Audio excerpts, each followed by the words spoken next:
खटाव येथील ग्रामस्थांनी जिल्हा परिषद शाळेसाठी नवीन वर्गखोल्या बांधण्यासाठी निधी उपलब्ध व्हावा अशी मागणी ग्रामविकास मंत्री जयकुमार गोरे यांच्याकडे केली।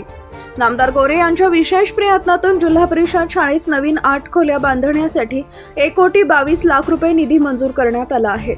नव्या पिढीला उत्कृष्ट शिक्षण आणि उज्ज्वल भविष्य घडवण्यासाठी ही वास्तू मार्गदर्शक ठरेल। या नूतन इमारतीचा भूमिपूजन सोहळा अनेक मान्यवरांच्या प्रमुख उपस्थितीत मोठ्या उत्साहात संपन्न झाला। या प्रसंगी भाजपा कार्यकारिणी सदस्य श्री सिद्धनाथ पतसंस्थेच्या संचालिका सोनिया गोरे, माननीय आमदार डॉक्टर दिलीप येळगावकर, खटाव तालुका भाजपा अध्यक्ष धनंजय चव्हाण, भाजपा विधानसभा प्रमुख सोमनाथ भोसले, विशाल बागल, SD खाडे, शाखा अभियंता PM कुलकर्णी, शाखा अभियंता सुहास माने, कनिष्ठ अभियंता, युवा नेते विजय बागल, सुशील तरटे, दत्ता बोडके, भगतसिंग पाटील, सुमित तरटे यांच्यासह ग्रामस्थ, मान्यवर, सरपंच, उपसरपंच व सर्व सदस्य, गट शिक्षण अधिकारी, शाळा व्यवस्थापन समितीचे सदस्य, शाळेचे मुख्याध्यापक व शिक्षक वर्ग तसेच विद्यार्थी मोठ्या संख्येने उपस्थित होते। कातरकटावच्या इतिहासामध्ये जेवढी कामं कधी कुणी केलेली आहेत तेवढी कामं आपल्या सगळ्यांना कार्यकर्ते बांधवांच्या आग्रहानं आणि पाठपुराव्यानं आपण या गावामध्ये केलेली आहे।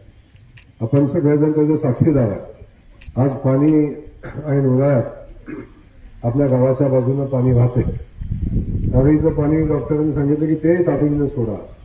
डॉक्टरांचं पहिलं आवर्तन संपेपर्यंत खालचं आवर्तन चालू होईपर्यंत पुन्हा पाण्याची आवश्यकता भासते। त्यामुळे हरकत नाही, जेवढं शक्य आहे तेवढं पाणी सोडायचा आपला कायमचा प्रयत्न आहे। फक्त एकच वर्ष राहिले आता। 1 वर्षाने आपण टेंबूचं पाणी पोचणार आहे आणि तेव्हा या भागाला इथून पलीकडच्या भागाला कायमचं पाणी होणार आहे। त्याचं ताण तुमच्यावर पडतोय। आता उरमोडीवरचं ताण पडतोय, तो ताण कमी होईल, तारेचा ताण कमी होईल आणि लोकांना मुबलक पाणी शेतीच्या निमित्ताने मिळेल।